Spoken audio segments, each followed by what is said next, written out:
How's that? Yeah, that's good. Okay. Good. I'll try not to shout.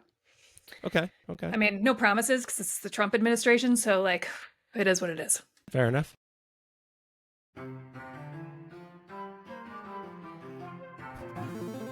All right, everybody, warm up those brains. It's time for the Get More Smarter podcast. It's me, Christy Powell. This is episode 224. And Jason, what a year this month has been. I'm Jason Bain. Ian is at home trying to figure out how to take care of two tiny humans at once. So Christy's filling in. This week on the Get More Smarter podcast, President Trump hasn't even been in office for 2 weeks, and he's already breaking most of the country. Our seventh favorite member of Congress is making some really dumb decisions, and so is our eighth favorite member, though that's a lot more predictable. Senator getting interchangeable. Absolutely.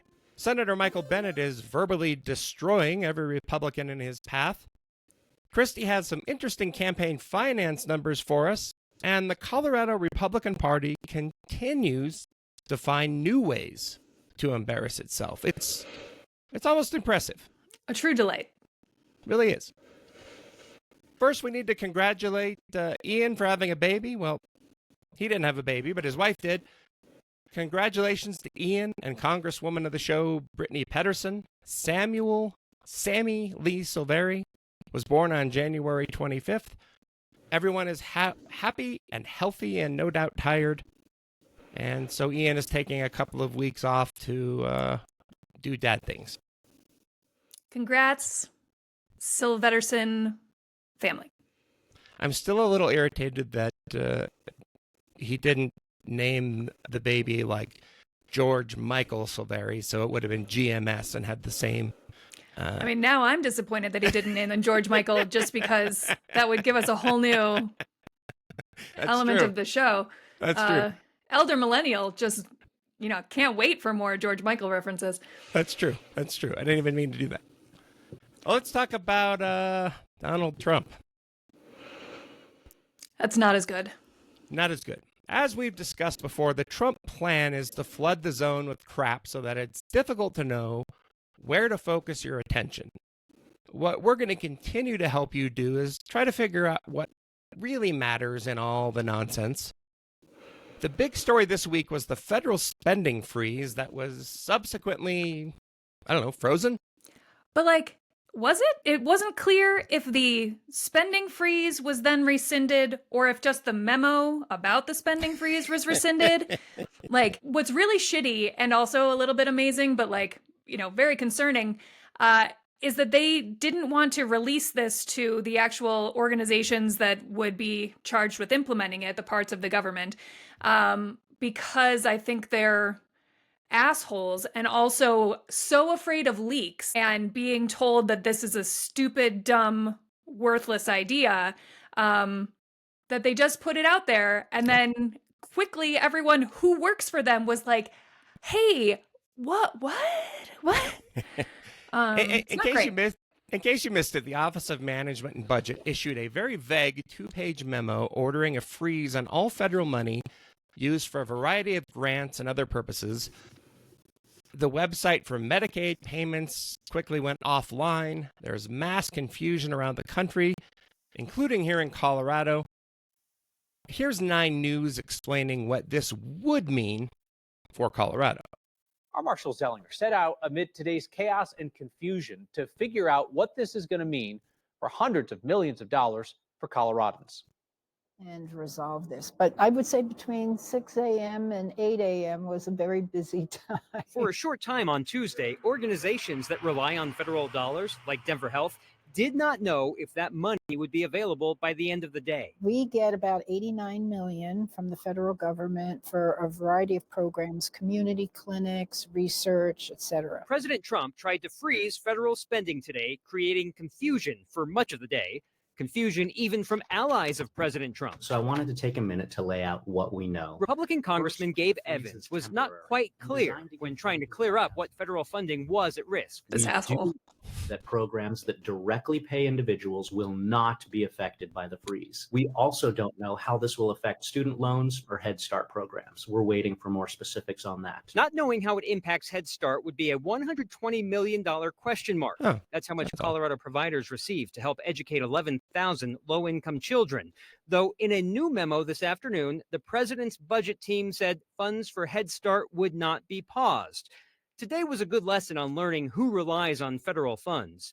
More than 1/3 of the budget for Colorado's Department of Public Health and Environment is paid for through federal money. The biggest chunk of that is for WIC, helping women, infant, and children purchase healthy foods and get nutrition services. That's $92 million. Immunizations for local health agencies get $53 million. Nutritious food at adult and child care centers, $29 million. And the Ryan White Act, which provides HIV and AIDS care for those with low incomes, that gets $19 million. Tonight, a judge blocked the federal funding freeze following a lawsuit by 22 states, including Colorado. They're in red states and they're in blue states. And so depriving people of those needed healthcare services is going to have catastrophic impacts on the health of the population, but also, quite frankly, politics. The way the day was explained to me is, imagine you personally had plans for tonight, or you had a vacation coming up, and the money you expected to use for that was suddenly not in your account or would not be in your account. State and local governments rely on federal money. Nonprofits rely on it. Schools, police. Each of those entities need to start reviewing how it pays for services, Kyle, just in case the money they expect never arrives. So the Trump administration puts out this sweeping order that is clear as mud. And then when people are like, well, this would be catastrophic and this would be catastrophic, then they come out and say, well, those things aren't included. And why are you fools even worried about that? They're like mocking people for being confused about an unclear order. The follow-up memo that said, no, we're really targeting programs that fund these things that we no longer want to fund would have been more clarifying as the initial memo or order, instead of a halt to everything so we can review that we're not paying for things that we as an administration no longer want to support. Marcia Zellinger. Dogs and cats living together, mass hysteria. As they mentioned there in the clip, many states and nonprofits immediately sued, citing conflicts with constitutional requirements that Congress and not the president control spending priorities. A judge did block that move before it could go into effect. Then on Wednesday, the Office of Management and Budget issued a sort of just kidding memo, but as you mentioned earlier, it wasn't really clear what that meant. Yeah. Here's the White House press secretary being not particularly helpful. Filling us with confidence. Oh, and a cat. But I like the cat. I like it better than the press secretary. She said that this is not a recession. I don't even know if is that a word? Evidently it is, but that doesn't help with the lack of clarity. But I love, discovering new vocabulary. Yeah. So that wasn't clear. I think the takeaway from most people has been that this isn't happening, but we're not sure. It's the whole. I don't know. Yeah. I mean, I don't even I have so many concerns and problems. And again, it would be hilarious. There's a part of me that as long as this isn't life or death, then great. This is the let all of America. We fucked around and now we're finding out, right? Side note: do I have a swear count? Do I have a pitch count that I have to stay under? No, not that I'm aware of. I just if you would just rather I not because your mom doesn't like it. No, YouTube is mad about it. Anyway, that's a common term. Fuck around and find out. So I can't do anything about that. Remember in 2016 when people thought Trump was playing 3D chess, but it turned out he was really just playing Candyland? That's what this felt like to me. There was talk that this was part of a plan maybe to get the Supreme Court to rule that Trump can override congressional spending. Was this nefarious or incompetence?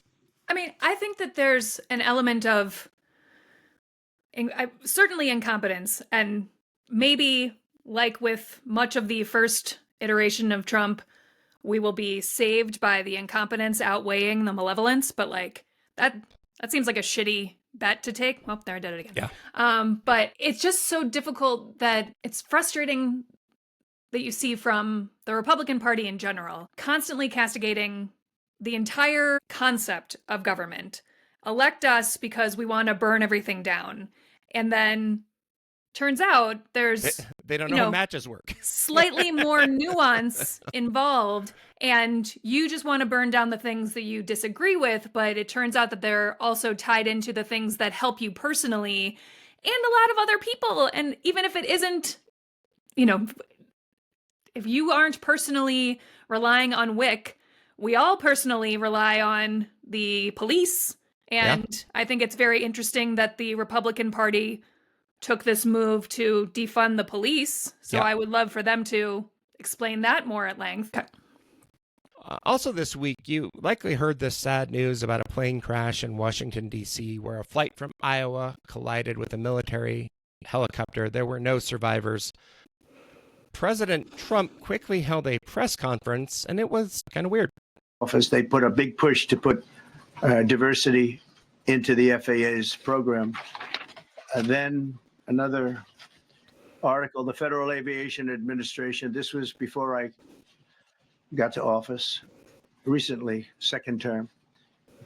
The FAA is actively recruiting workers who suffer severe intellectual disabilities, psychiatric problems, and other mental and physical conditions under a diversity and inclusion hiring initiative spelled out on the agency's website. Can you imagine? These are people that are, actually their lives are shortened because of the stress that they have.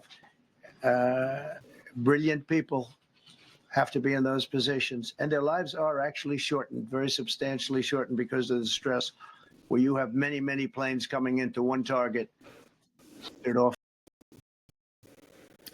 So, long story Jason, short, I also have concerns about people with mental, capacity issues and not very good brains being in charge of things like the entire government of the United States. But, I Democrats and DEI crashed the plane. The most, this is so horrifically bigoted and just horrific that, the idea is, well, anything you see, a natural disaster happened, fires in California, storms in North Carolina, and if there is one of those, public response press conferences given, and if it ends up being a woman or a person of color, then I guess the storm happened because the natural disaster happened, or in this case, the plane crash happened because this person is not a straight white man. And it's just the really frustrating hypocrisy and mental gymnastics involved in the Trump administration's assertion of the meritocracy, meaning that mainly just straight white guys are running things, and that's why anything. First of all, we have no idea about the racial background of any of the people involved in this, or gender. Well, and also, get fucked. At the point of this press conference, we didn't even know the investigation had just How begun. many people had been on the plane? So just that's what I was going to say. First of all, this is dumb and infuriating and racist. Also, you're in charge of the whole thing. What you need to do is go out and say, here's the situation. Here is what we know. There's a lot that we don't know. Here's the process that we have in place to investigate so that we find out. Your job is to bring the temperature down and to tell people only true things. And maybe later on, you'll be able to say, I guess it was the incompetence of a non-straight white man. That's a good point. Later. But do that later. It's also just like we're all goldfish with RFK Jr. internet brainworms that can't stand to have anything take more than 5 seconds for us to render a judgment. It's the Twitterification of our brains, and particularly among Donald Trump. Sure, he would love to have an answer to this right away, and apparently the answer is it was anybody's fault but his own. He's not in charge of this. He will only take credit for things that happened during his administration. Nobody's blaming him anyway. And ever. Yes, I'm happy to, but I don't think that is helpful either. So, Here was a great exchange during that press conference with Caitlin Collins of CNN. don't even yet know the names of the 67 people who were killed, and you are blaming Democrats and DEI policies and air traffic control and seemingly the member of the U.S. military who was flying that Black Hawk helicopter. Don't you think you're getting ahead of the investigation right now? No, I don't think so at all. I don't think with the names of the people, you mean the names of the people that are on the plane, you think that's going to make a difference? Does it comfort their families? They to are hear you a blaming group of DEI people that have policies? lost their lives. If you want a list of the names, we can give you that. We'll be giving that very soon. We're in coordination with American Airlines. We're in coordination very strongly, obviously, with the military. Strong coordination. But I think that's not a very smart question. But are you I'm blaming, surprised coming from are you. you blaming air traffic? Please. I think that's a pretty good question, frankly. And, I mean, yes, it's just like the idea that he wants credit for anything good that happens. I'm going to write my name on the checks that go out to people, greatest stock market of all time, all of these different things, and none of the actual, it's the, whatever the opposite of the buck stops here, right? And just the party of personal responsibility just hired a person who, like, couldn't be bothered to ever take it. Remember I should finish one thought at a time on the podcast. I think it's the buck stops over there. That's what. Over with, the Black women and, Barack Obama. I think there was a press conference during COVID, during Trump 1.0, where he's asked, do you bear some responsibility for, I don't remember if it was excess deaths or, Right. people trying to inject bleach or whatever. And he was like, no, I don't have any responsibility. And it was like, even if you think that as a malignant narcissist, you're also saying it out loud, you fucking moron. Like, I don't, ugh. Right. I can't believe we have so many more months of this. The other thing that happened that I think is worth mentioning at the end of last week, Trump, who is only the president of good things, apparently, went to California to, look at the devastation from the wildfires, and he suggested that federal disaster aid would only come to California if they dance when he tells them to. Watch this. Funding to Los Angeles because of its sanctuary city policy? I want to see two things in Los Angeles: voter ID, so that the people have a chance to vote, and I want to see the water be released and come down into Los Angeles and throughout the state. Those are the two things. After that, I will be the greatest president that California has ever seen. As soon as you do voter ID, that's when I'm going to be the greatest president for you. That's Right. barren and dry. They have land that they I say like is that the quote there. equivalent California of is the a land in bad Iowa, which situation. is Well said. about as good as there is anywhere on earth. The problem is it's artificial because they artificially stop the water from going onto the land. That's not true. So I want two things. I want voter ID for the people of California, and they all want it. Right now, you don't have voter ID. People want to have voter identification. You want to have proof of citizenship. Ideally, you have one-day voting, but I just want voter ID as a start, and I want the water to be released, and they're going to get a lot of help from the U.S. Thank you very much. I'll see you in a little while. We'll see you at the site. So you know what this is, yeah, I'm going to do the job that I'm supposed to do as the president of the United States. But I'm going to need you to do us a favor, though. Yeah, that's not how disaster relief is supposed to work. No, but this is how Trump works. And, Right. people should know better. Also, we have lots of documentation. And in fact, he was impeached for extorting Ukraine from, getting weapons that had been approved by Congress. Turns out they really could have used those, Yeah. And this is just the same exact thing. So, he's a transactional person, but that's not a pass. We all knew that. And a, plurality of people voted for him anyway. And what does this have to do with anything? Voter ID, That is also true. that Californians can vote on whether or not fires will burn? Yes, Like- they, if only legal people had voted, they would have voted against That's wildfire. And that's a real miss that's Yeah. their bad. That's their bad. Yeah, that's your fault, California. You voted for those fires. Again, Trump is president of California also. Isn't it more Republicans live in California than any other state in the union? Because more people live in California. Isn't that true? Right. Yes, sure. Let's go with it. Let's go with it. It's true. All I right, said it on a podcast. That must be true. Let's talk about our seventh favorite member of Congress. Does he have a theme song now? Yes, he does. I like it. Congressperson Gabe-ish Evans. No. Congressman. Congressman? Gabe Evans. Congressman. As you saw a little bit of it in that clip from 9 News earlier. He got way out over his skis defending the spending freeze a day before the freeze was frozen. I don't know why he decided to do this, but let's watch this clip of him. This hostage video? Yeah. I'm sure you've heard by now about federal spending freezes, so I wanted to take a minute Is he to in lay La out Quinta? what we know. Where is that? First, the freeze is He's at temporary, Doral. designed to give time for the White House to review where the government is overspending. Agencies have until February 10th to report back to the White House on their spending. Second, this is a general memo with very little specifics. The inflammatory, I like how that's a fear-based positive thing. language This you're is hearing from the This left is a general memo doesn't that help has no anyone, nor is specifics. it Well, based that's on good. fact at this point. I'm supportive of reviewing where our government is too bloated or spending on frivolous initiatives such as DEI. This is something the American people want. No. 2/3 of U.S. adults say corruption and inefficiency are major problems in the federal government. 95% say they don't want 60% of Medicaid. Americans are upset Sure. about the government's red tape, bloated regulations, and unelected bureaucracy.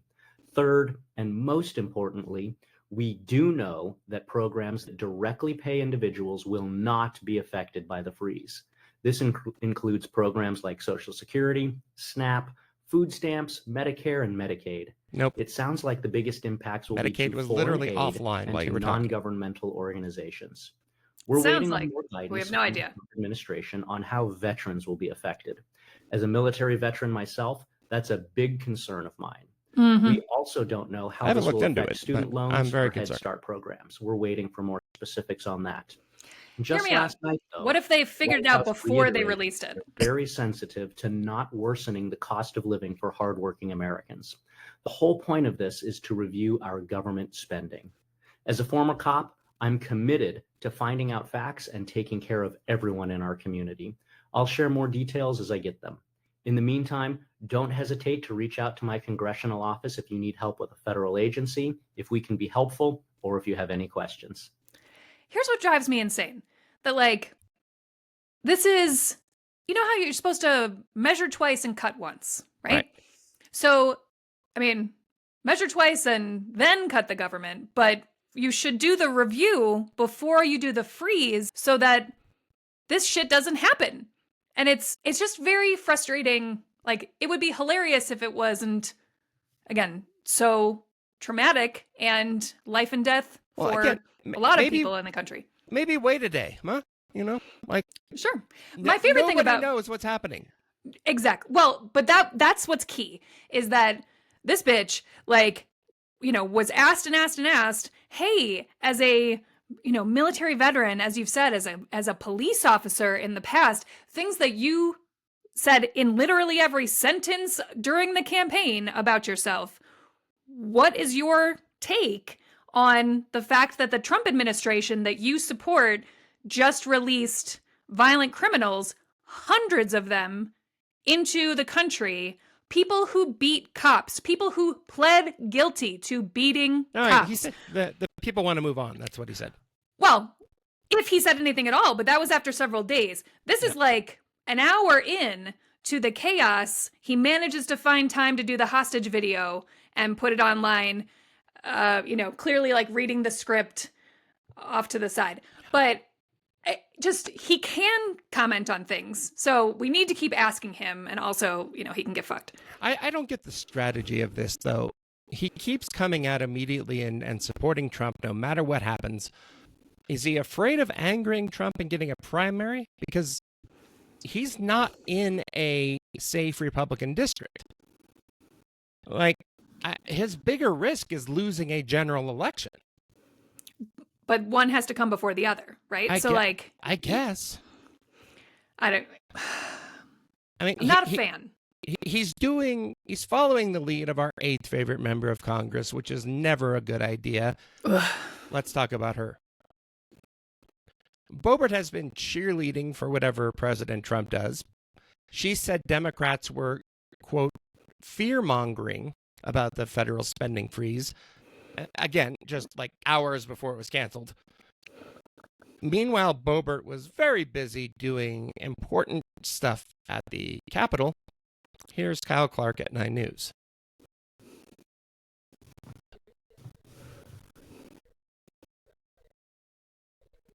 You'll feel better. Republican Congresswoman Lauren Boebert is tackling a key issue driving the high cost of living for Coloradans. Whether the one transgender woman in Congress is using the right bathroom.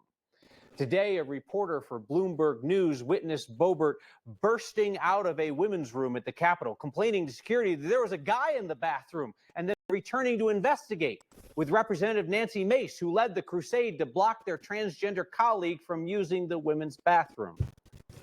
The Bloomberg reporter said that Boebert and Mace emerged from the bathroom after concluding their investigation of the gender of the people within. Not sure what all that entailed, but no guy in the women's room. Boebert sent us a statement about her restroom inquisition, saying it was a case of mistaken identity, that she's learned a lesson. She said it won't happen again. It's definitely going to happen again. Yeah, but I love Kyle Clark's deadpan reporting of. I mean, surely this will lower the price of eggs. Right. But I was thinking about this the other day. Boebert thinks Trump should just get all his cabinet nominees approved without question, which would eliminate an important role of the Senate on advising and advice and consent. Boebert also seems to be in favor of giving up the congressional power of the purse so that Trump can do whatever he wants. Is there any part of her actual job that she's willing to fight to hold on to? No, this is the, Republicans hate the government, think the government doesn't do anything, thinks it's shitty, and then get themselves elected and then prove it, right? And so it's not good to put people in charge of things that they don't know how to work and have no interest in making work. So great. Maybe this will kick off a great civic debate about the actual role of the legislative versus executive branches of government. But it's very frustrating that there is actual governing to be done and difficult to have good faith conversations about where cuts can be made with people that just keep setting the building on fire, literally and figuratively. Colorado Senator Michael Bennet seems to be sharing our frustration in general. He gets to talk about it more, though, because he's in confirmation hearings this week for both Robert F. Kennedy Jr. and Tulsi Gabbard. We'll start with Bennet just verbally destroying RFK Jr., who is Trump's nominee to head up the Health and Human Services Department. This is good stuff. Disturbing to me is that out of 330 million Americans, we're being asked to put somebody in this job who has spent 50 years of his life not honoring the tradition that he talked about at the beginning of this conversation, but peddling in half-truths, peddling in false statements, peddling in theories that, create doubt about whether or not things that we know are safe are unsafe. Not that every vaccine in America is unsafe, not that you can't possibly have an adverse reaction, but that parents and children in my old school district and school districts all over this country would be better off not getting vaccinated than getting vaccinated.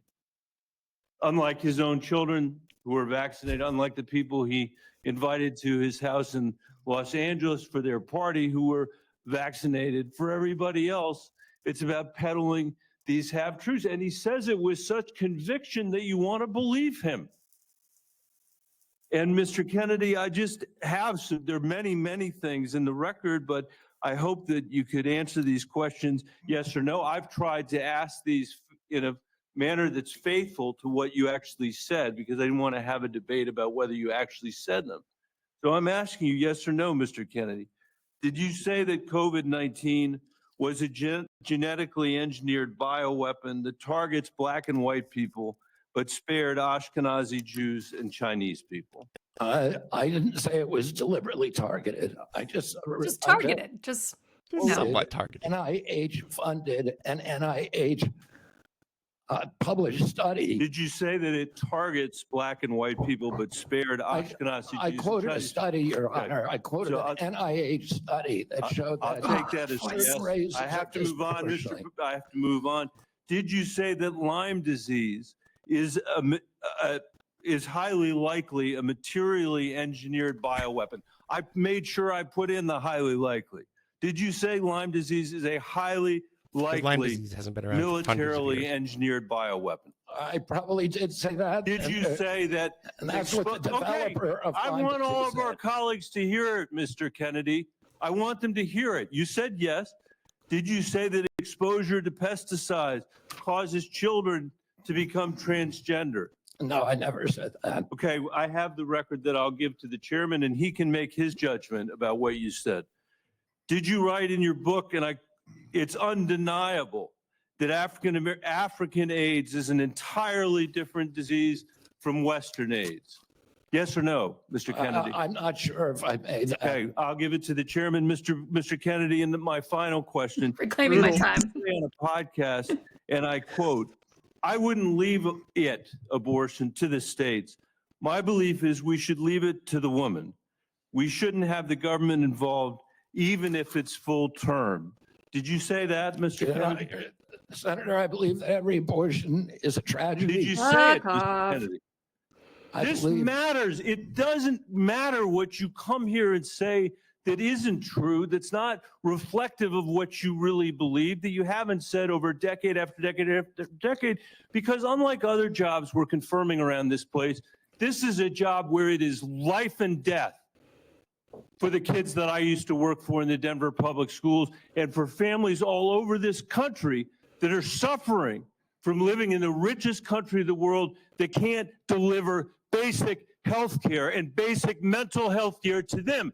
It's too important for the games that you're playing, Mr. Kennedy. And I hope my colleagues will say to the president, I have no influence over him. I hope my colleagues will say to the president, out of 330 million Americans, we can do better than this. That's my favorite takeaway is like So good. that it was the same thing with Hegseth that just drives me insane. And, you know, I can go down that rabbit hole for a long time. But let me just point out local gadfly and frequent testifier at the Capitol, Brandon Wark, runs something called Free State Colorado. I don't know. It's probably trying to be a Colorado polls response, but it, you know, not there yet. Keep trying, Brandon. But in response to, I think, Michael Bennet rightfully getting a lot of positive attention for asking RFK Jr. to respond to literal shit that he said in the past, put out this tweet that says, you know, Michael Bennet does not represent Colorado. He is a privileged member of the East Coast establishment. Yada, yada, yada. He has a $1 million home in Washington, D.C. First of all, my dude, he's questioning one of the Kennedys. What are you talking about if that's a problem for you?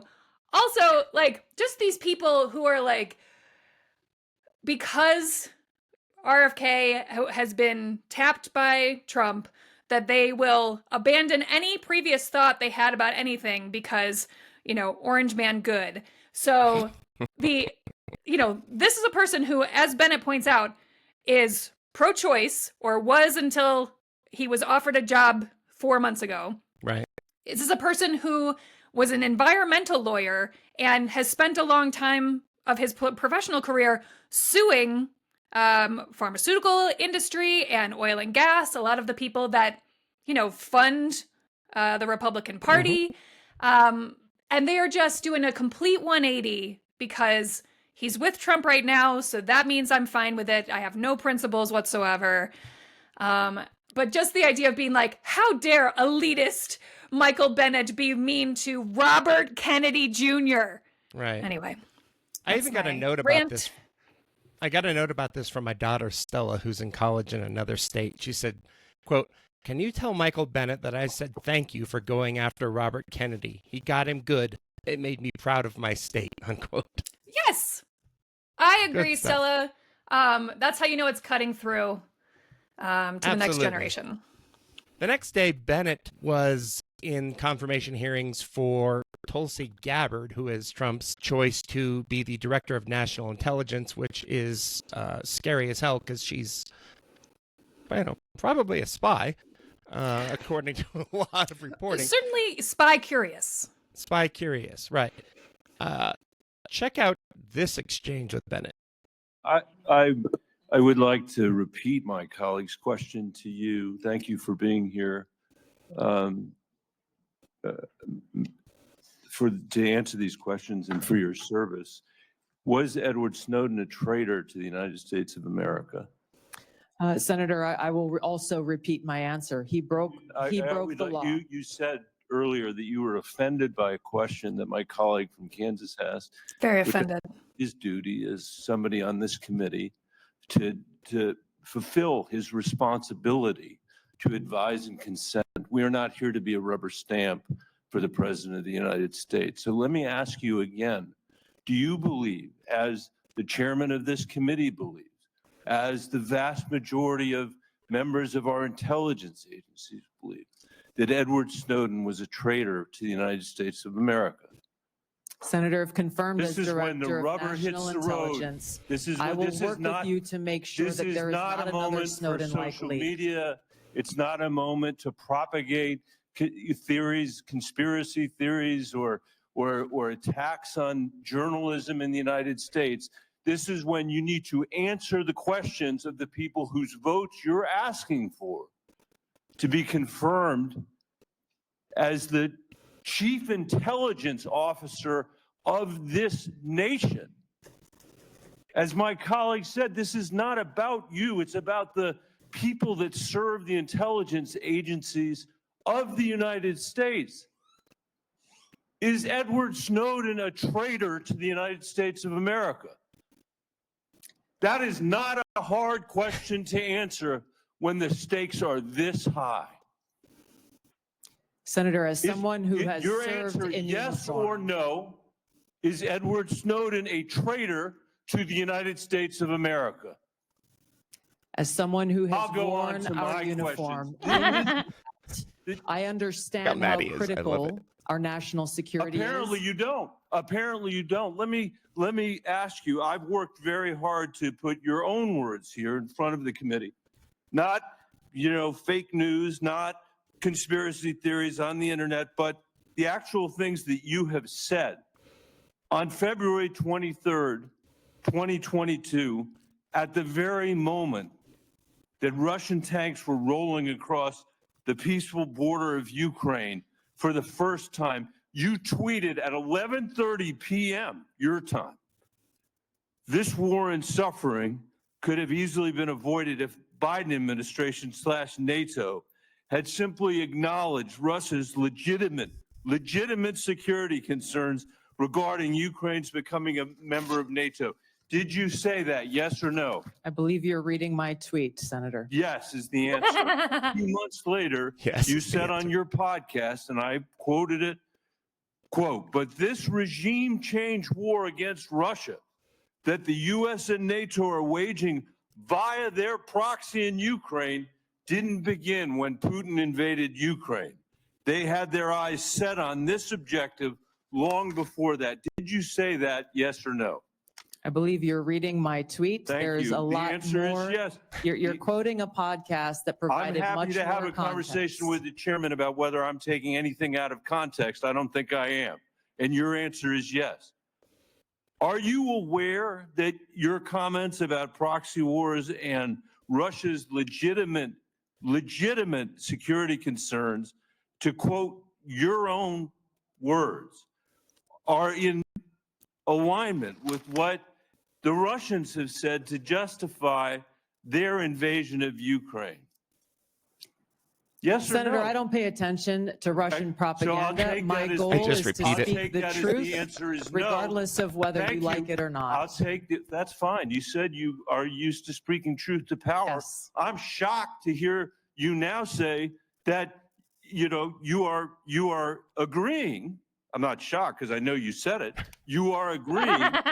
Basically said that Putin was justified in rolling over the peaceful border of Ukraine, the first time since World War II that a free nation had been invaded by a totalitarian state. And you were there at 11:30 p.m. that night to say that you were with them, not us. And let me tell you something. You say you don't know because you don't read Russian propaganda.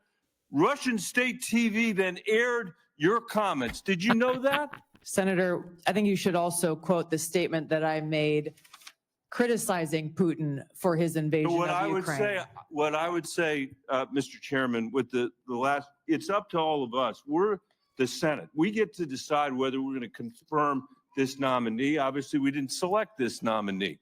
But can't we do better than somebody who doesn't believe in 702? Can't we believe that somebody who can't answer whether Snowden was a traitor 5 times today, who made excuses for Vladimir Putin's invasion of Ukraine, the first time that I'm aware of any American official has done that? I'm questioning her judgment. That's the issue that's at stake here. And as you said, and I totally agree, this is about our intelligence officers. And you cannot answer. Most of what we do here is in secret. This is one of the very few opportunities that you will ever have to have a conversation with this panel in public. And the record is going to be very clear about the position you took with regard to Edward Snowden. And the record is going to be very clear about your reaffirmation of the statements you made in the middle of the night when Russia was invading the free country of Ukraine. Love Michael Bennet. Very proud, Fantastic stuff. like Yes. Stella, to be represented by Michael Bennet in the Senate, and thankful that he is, doing the Lord's work out there. The only way he could improve upon it is if he were standing and he could put his hands in the front pockets of his suit coat like he did when he yelled at Ted Yeah. Cruz on the Senate floor a few years ago. Look it up. Michael Bennet, Crocodile Tears. It's worth your time. Good stuff. Yeah. Let's talk about some local politics. You have always done the yeoman's work of tracking campaign finance data in Colorado. You usually uncover some gems. What do you have for us this time? So we're in that kind of, it's just the beginning of the cycle, but we have some new data or, updated data from the 2024 cycle. And I looked up the expenditures that different campaigns paid, since it's been in the news that Democratic Senator Sonia Jaquez Lewis maybe was using her campaign for some things that you and I don't recommend. So I was like, hey, what other people that may be in safe seats were spending on things that I think are, I don't know if that's what their donors paid for. This just struck me as funny. I honestly have never done a analysis of how much I spend at Starbucks, but I'm pretty sure it isn't $400 in a year. This is Rose Puglisi, the House Rose Puglisi, Minority Leader. House Minority Leader. That was the most kind of notable thing that stuck out from her report. I just think that's a lot of money. Yeah, I mean, maybe they do provide coffee in the building, but whatever you need to do to get through the day, and respect, right? Sure. My next example from Brandice Law Bradley, if you're curious. Again, very safe Republican seat, House District 39. And in the year of our Lord 2024, she paid $9,500 to a company called Peacock Vanity LLC. And when I Google them, they seem to be a really nice business that does wedding hair. So, like bridal beauty services. And every month she's doing this. Wow. In fairness, for $1,000. And in fairness, her hair does look great many days on the floor. But, the notation for a lot of these expenditures is like media consultant and communications consulting and stuff like that. And I support people having multiple skill sets. I just think I don't know if there's if that's what that business was intended for, and if this is allowed. But I recall, I'm old enough to remember a article that was written less than 4 months ago, in the Colorado Politics, whatever, that was particularly critical of a Democratic candidate for. You're just Googling Brandy now. There's box wine Brandy, yeah, in case you wanted to see her. There was an article that was basically a hit piece that had presumably been pitched by the Republican Party or Republican campaigns, that a Democratic candidate for the state Senate had spent $1,000 of campaign contributions to pay for clothes, hairstyling, and a consultant on their appearance. And so if that is the standard, which I don't know that I agree with, but if it was good enough to criticize the Democrat for it, I just want to make sure that we are clear that in the last year, Brandy Bradley spent $9,500 of her donors' money on Peacock Vanity LLC. And she's not alone in doing that, right? No, this one is my favorite. So Ron Weinberg, who I think we're going to talk about also later, is a delight and just a little bit of a weirdo, but in a safe Republican seat, Representative Loveland, very proud of Loveland, and his campaign account shows expenditures, which you're showing on the screen here for the visual audience, that show $533 spent at Joseph A. Bank. I forgot to include in this screenshot, but also $333 for dry cleaning, and 16 trips to the Springs Barbershop. And women's haircuts are very expensive, but my impression was that men's are less expensive. And I can understand getting frequent haircuts because, as you can see there, Ron Weinberg likes to keep it high and tight. So I can imagine you got to go several times to get that like number 2 or whatever it is. But does it cost $75? Does it, that seems like a lot for him to spend. Additionally, he spent about $70,000 in the 23-24 cycle, $18,000 of which is on food. Lots of McDonald's, lots of Taco Bell. There's a McGrath's or something place. And again, like, who am I to say?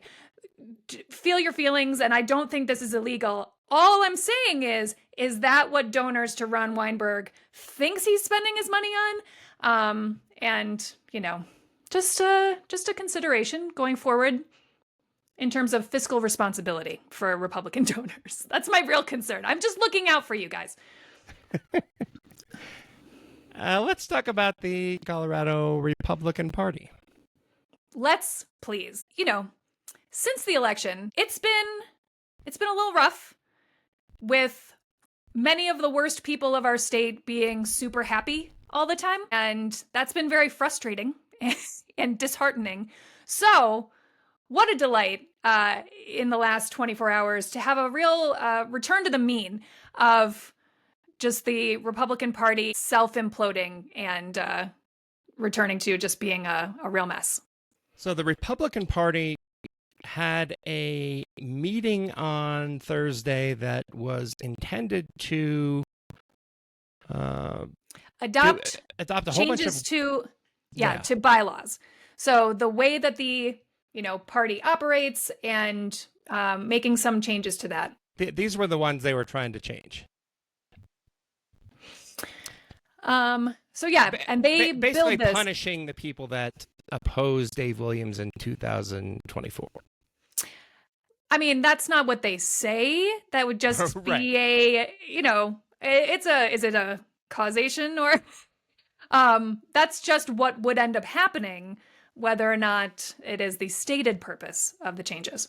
Here's how some of that went down, and this is pretty fantastic. No crosstalk.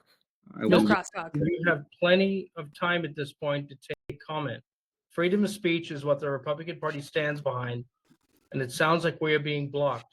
We have genuine concerns with what's going on. There's nothing to be concerned about with what we have concerns with. Representative Weinberg, I'm trying to get the ballot so happy ended this is and then on video. rewritten so that you all understand it. Mr. Chairman, we had multiple. If you wish to be recognized, Mr. Chairman, I've asked for a if you point of. wish to be recognized, I just give me- keep getting muted.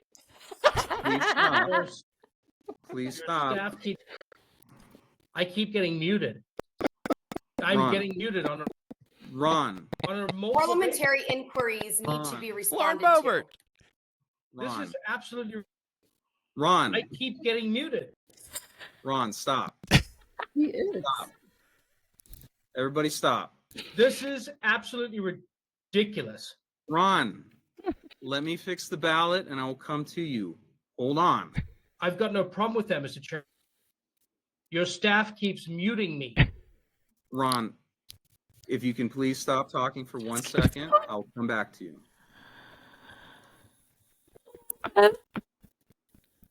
So this was it went on for an hour and a half.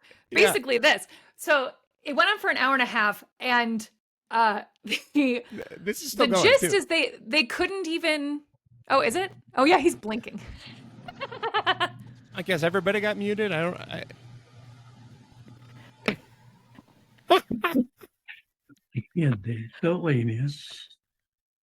wonder why they don't win more elections? Nobody Honestly, knows what's happening. The best part about it was if you can find a YouTube stream of the entire screen, right? Not just the speaker, because you can see so many people cracking up. And in fact, there's a part of it where where you can see Christy Burton Brown on the phone covering her mouth, like clearly talking shit with someone and really enjoying herself. So I just want to be recognized for a minute before you open the vote. The vote has been opened. Please vote. This is so good. Here, hold it. Let me send you the link to Dave, the best it part. looks like you're voting, the yes is to appeal and the no is not to appeal. Am I reading that wrong? A yes vote is that you agree with the decision of the chair. What does it mean if A I no vote is yes you or disagree. no? Or what's Well, happening? and then they manually change votes several times, and so then they have to wait. Basically, this is all of the people on the call are, and I'm sure that Democratic Party Zooms of 350 people would have similar logistical entanglements and things that you would have to deal with. But let's celebrate what we can see right now from the Colorado Republicans. So wait, look at the bottom of the screen. Watch KBB. Girl, can you believe? Oh my God, it's so funny.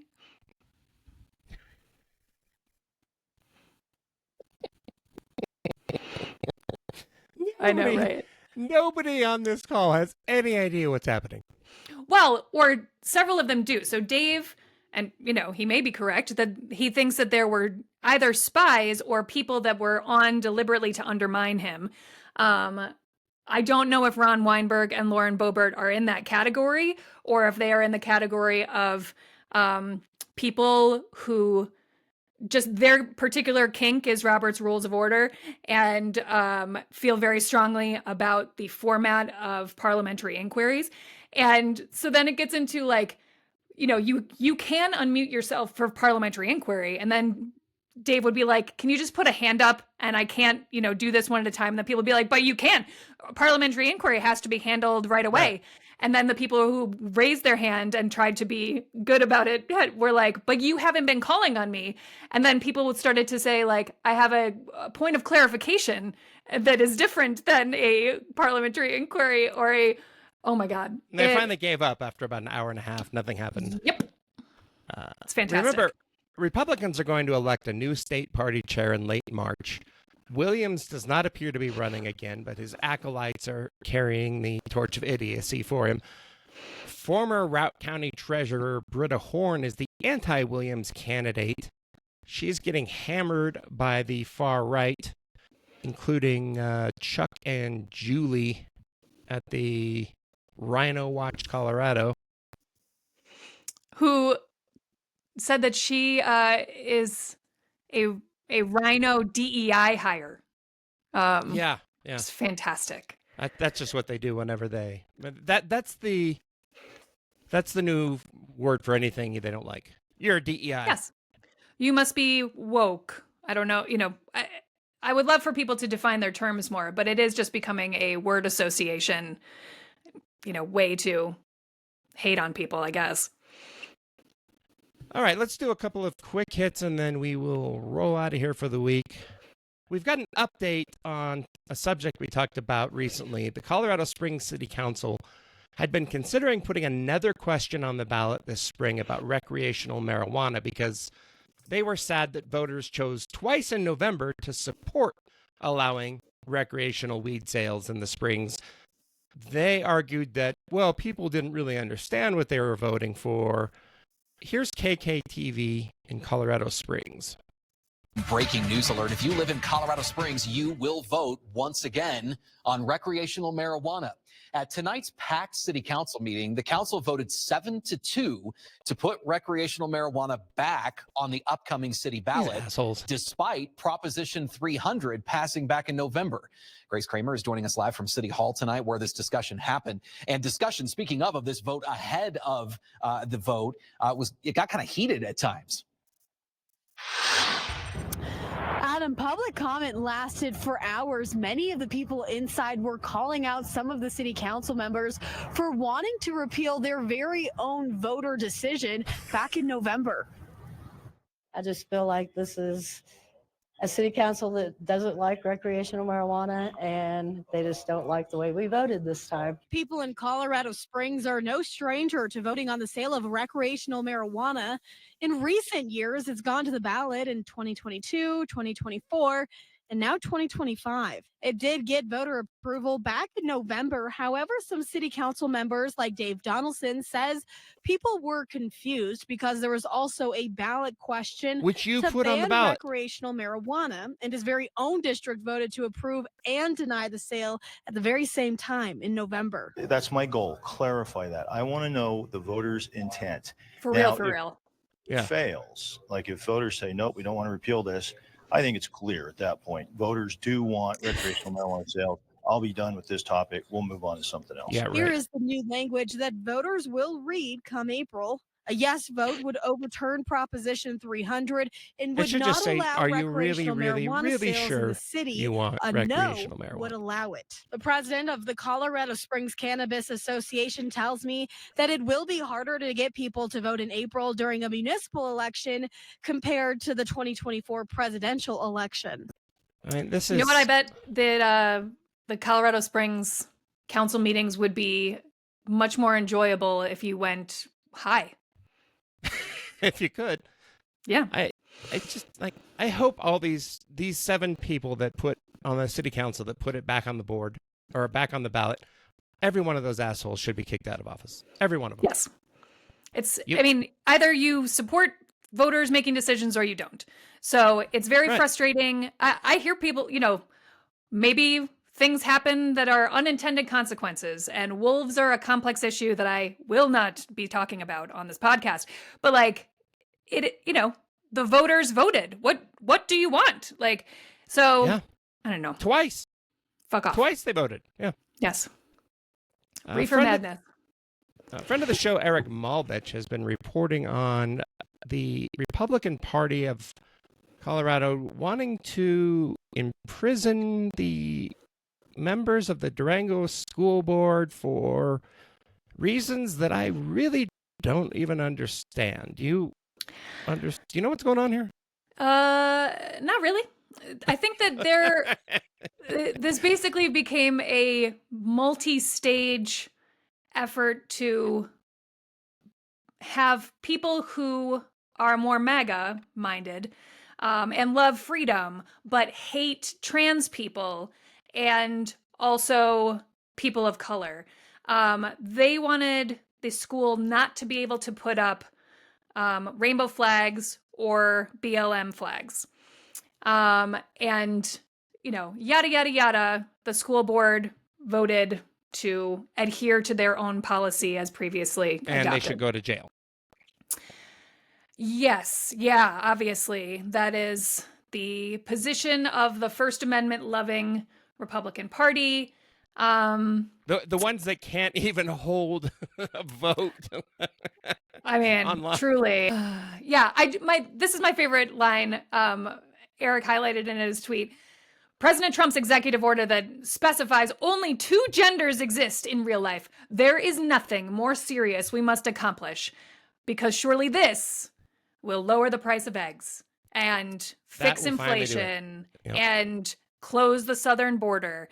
I'd also like to point out, I'm not a scholar of gender identity and, sex versus gender and these things, but if you are a trans woman, you're really unbelievable. I don't know how that happens. Apparently, Balloons. doing things with my hands can make the... God damn it. Now I lost my train of thought.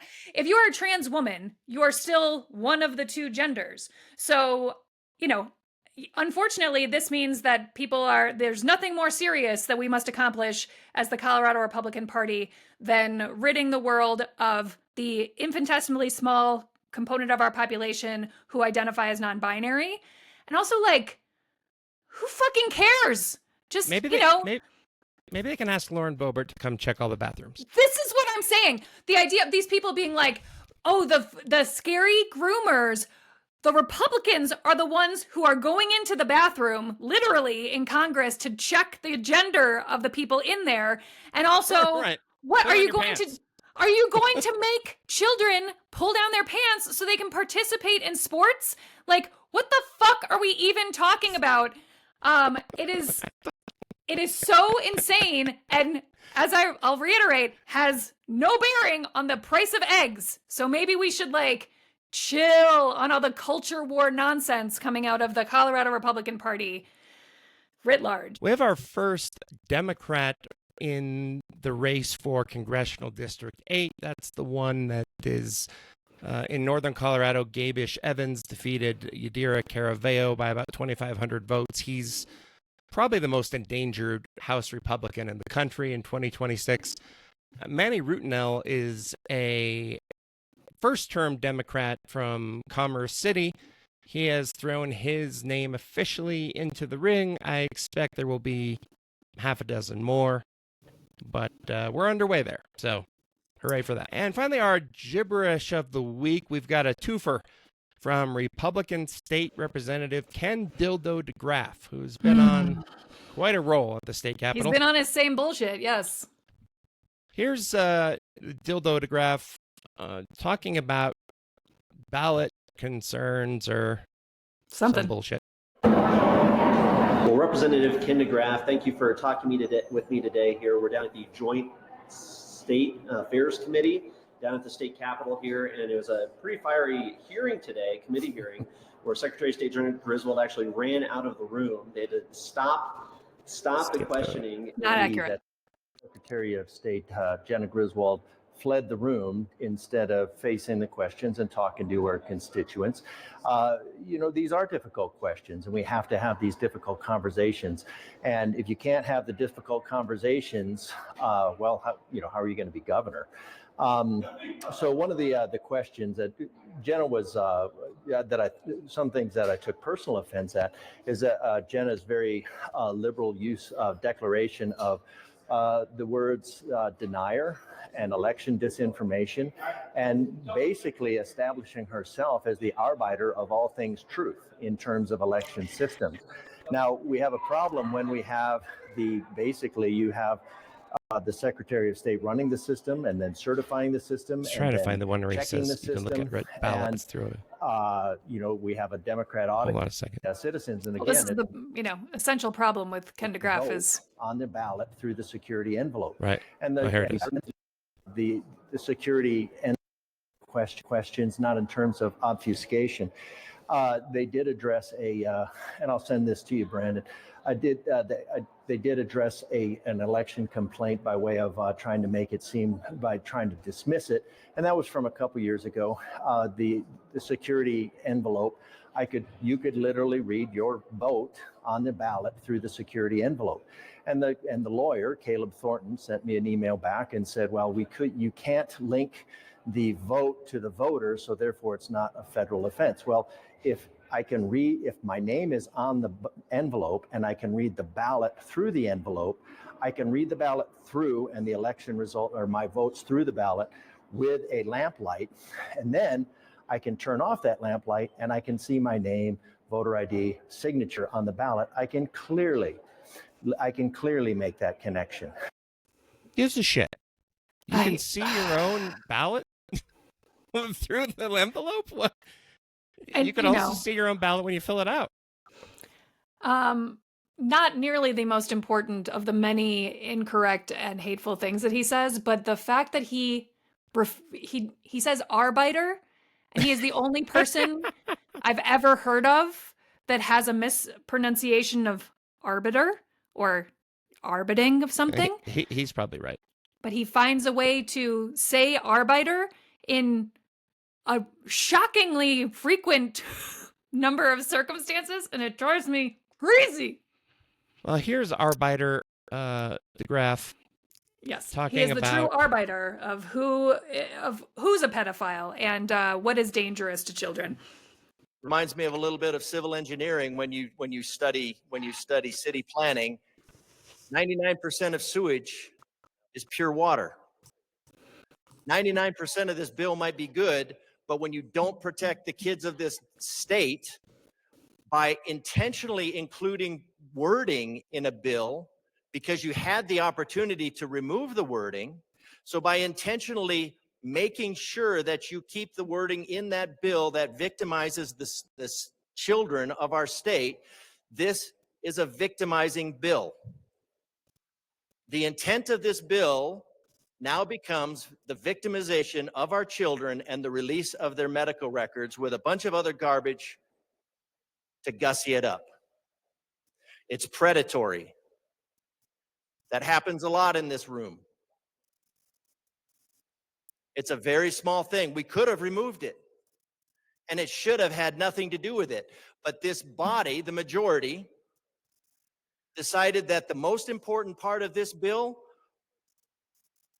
was victimizing children. What the hell is he talking about? You're not going to believe me.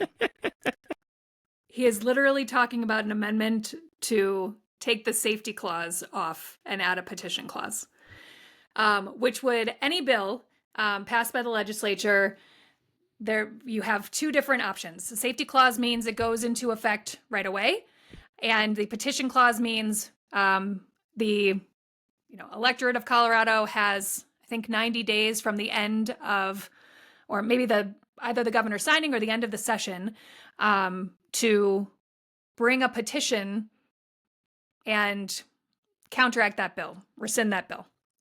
And so because somebody didn't do that, they're pedophiles? Yes, yeah. That's what it looks like. This bill, and I'm reading the fiscal note because this was not on my bingo card as something that was going to become a pearl clutching parents' rights issue earlier this week, but the background of this bill is that the Collaborative Management Program, established 20 years ago, coordinates services provided by counties and the state to children and families that use government services. So, in a way, you might say that it is a element of government efficiency, Jason, which I support, and Republicans evidently don't, but they glommed on to some portion of language and wanted to make a big fucking deal out of it. And then, when that didn't work because it is not what the bill is about, then they were like, well, I want an opportunity for the parents in this state who love their children and believe in freedom to be able to bring a petition clause because of all of the things that we passed this year. They're definitely going to bring a petition to counteract the Collaborative Management Program Updates bill. Fuck off. But sure, I don't want our Democrats to give into this stuff, but there is widespread consensus that not everything has to have a safety clause, whatever. But you definitely don't need to call your colleagues pedophiles because they didn't put your damn amendment on the bill and you want parents to be able to repeal the collaborative management program updates.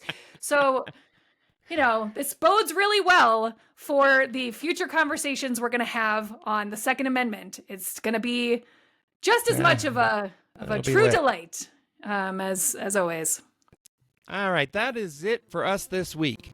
The Get More Smarter podcast is a production of ColoradoPolls.com and the Bighorn Company. Your hosts are me, Jason Bain, and Christy Powell. There she is. I managed to figure out how to engineer and produce this thing. Ian normally makes a video version, but Megan is doing that now that he's out. She does a lot. The phenomenal Breakmaster Cylinder made our theme music. Get your shots while you still can.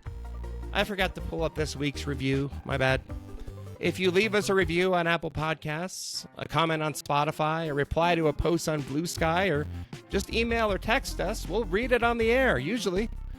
Subscribe on Apple, Spotify, or wherever you get your podcasts. Rate the show and leave us a review. If you got more smarter, it helps a lot. Find us at getmoresmarter.com, or you can sign up for bonus content in our Substack. And please send all angry and non-angry rants to angryrants@getmoresmarter.com. Thanks for listening. We'll see you next week. Do you get a lot of angry rants email? We're starting to.